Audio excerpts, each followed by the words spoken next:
خدا کی لاٹھی بزبان ریاض الاسلام خان۔ کوئی 25 سال پرانی بات ہے، جمعے کا دن تھا۔ میں لالو کھیت 4 نمبر کی ایک جامع مسجد میں جمعے کی نماز پڑھنے گیا۔ سخت دھوپ پڑ رہی تھی۔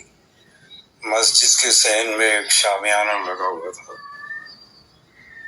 تو بچے بھی نمازی بیٹھے ہوئے تھے، لیکن بچے اپنی ایکٹیویٹی کر رہے تھے، کہیں بھاگ رہے تھے، دوڑ رہے تھے۔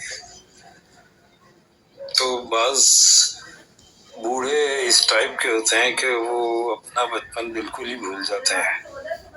تو ظاہر ہے وہ اس کو 3-4 سال 5 سال کی عمر کی باتیں کہاں بوڑھوں کو یاد رہتی ہیں۔ تو ایک معصوم سا بچہ تھا، ایک بڑے میاں نے جب اس سے زیادہ شرارت کرتے دیکھا تو کس کے ایک تھپڑ اس کے گلاب جیسے گال پہ مارا۔ بچہ بیچارہ دبک کر بیٹھ گیا۔ وہ صاحب بھی اپنی جگہ پر آ کر بیٹھ گئے۔ تھوڑی بہت گرم یا عام سی ہوا کافی چل رہی تھی، اور ہوا ایسا کہ ہوا چلتے چلتے شامیانے میں جیسے بھر گئی ہو، اور اتنی بھری کہ شامیانے کی چھت کے ساتھ جو بانس لگا ہوا تھا وہ زمین سے بھی اوپر اٹھ گیا،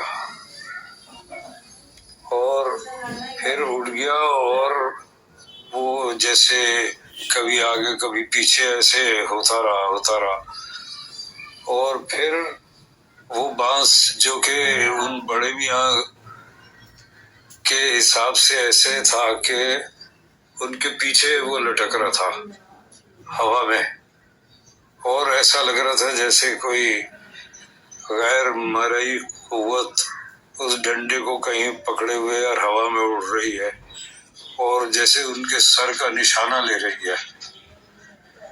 تو یوں ایسے ہی تولتے تولتے وہ بانس اس پوزیشن پہ آیا کہ پیچھے کو گیا آرک کی شکل میں، اور آ کر بڑے میاں کی کھوپڑی پہ پڑا زور سے۔ بڑے میاں کا جو بھی حال ہوا،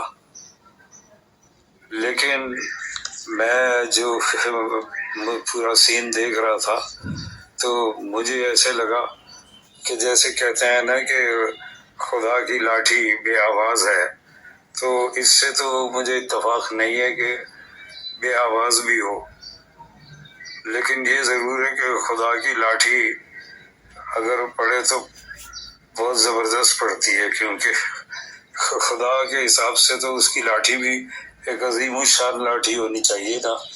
تو اس کے لیے اللہ تعالیٰ نے منتخب کیا ایک بہت بڑے بانس کو، جو کچھ نہیں تو 25 فٹ لمبا تھا، اور بڑے میاں سے اس معصوم بچے کا بدلہ تو نہیں میں کہوں گا، اس معصوم بچے کو مارنے کی سزا اللہ تعالیٰ نے نقد دے دی۔